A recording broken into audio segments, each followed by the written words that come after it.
came from the program that took place as a part of the process that was used to destroy the African people. Until we have our own mission, our own vision, our own platform, and our own agenda.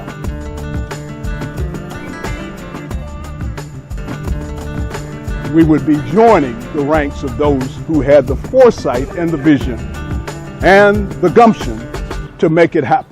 This is Baba Amafika Geuka, the national co-convener for the 1 million conscious and conscientious Black contributors and voters.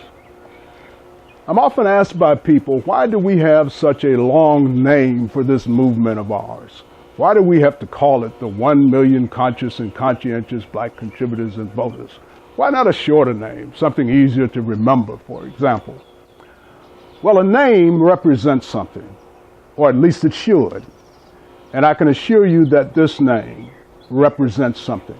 It represents much, and it represents much of substance. And it's the substance that's most important to those of us who are most sincerely committed to what it is that is the mission and purpose of this movement of ours. For example, let's break down the name. 1 million represents what my co-founder Jim Klingman likes to refer to as the critical mass. That is a presumed number or percentage of Black folks that it would take to effectively move an agenda that would benefit the totality of Black people in this country. We're never going to get all Black folks to get involved in a movement, even though they have everything to gain from doing so. We can't realistically even expect a majority of the 45 million to be actively involved and intentionally involved in trying to help uplift and advance the group as a whole.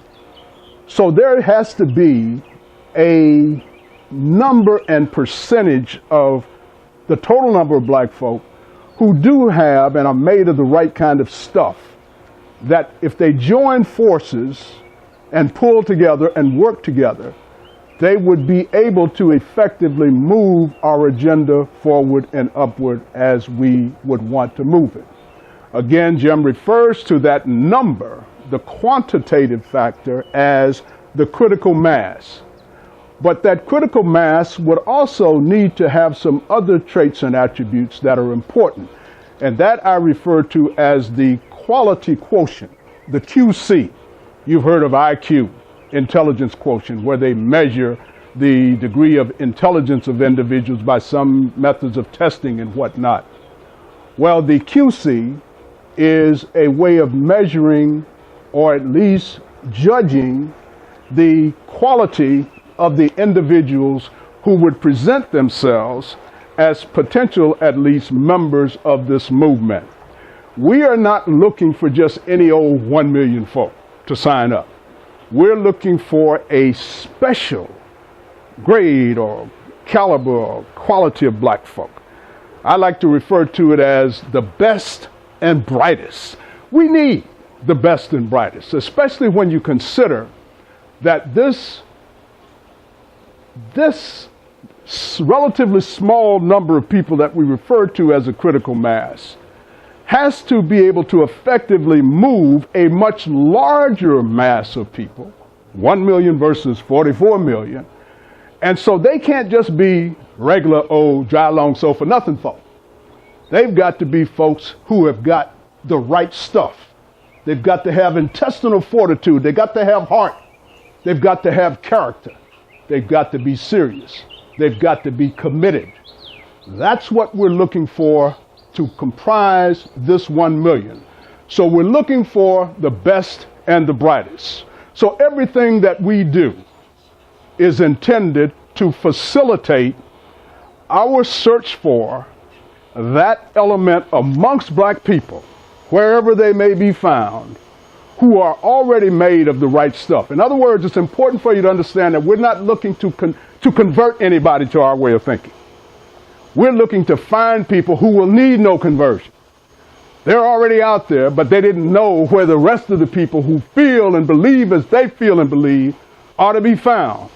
The 1 million seeks to gather those folks and to make it clear that there is an element of those folks that might well constitute the critical mass that we're looking for.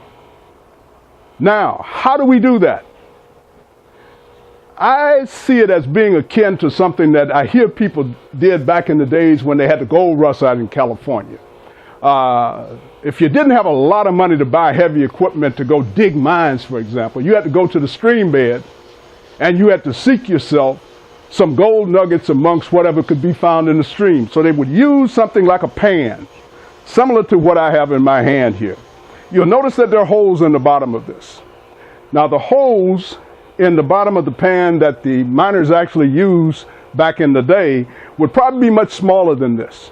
But that doesn't matter. This illustrates the point. So what they would do is they would take that pan and they would scoop up a pan full of whatever was in the stream bed.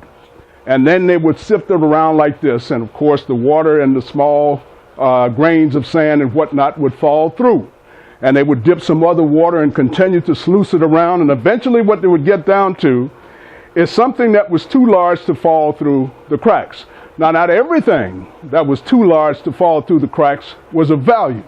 But you could easily pick out the stones and the rocks and the slag and throw it away. What you were looking for was that shiny, pretty stuff, that gold that was in there.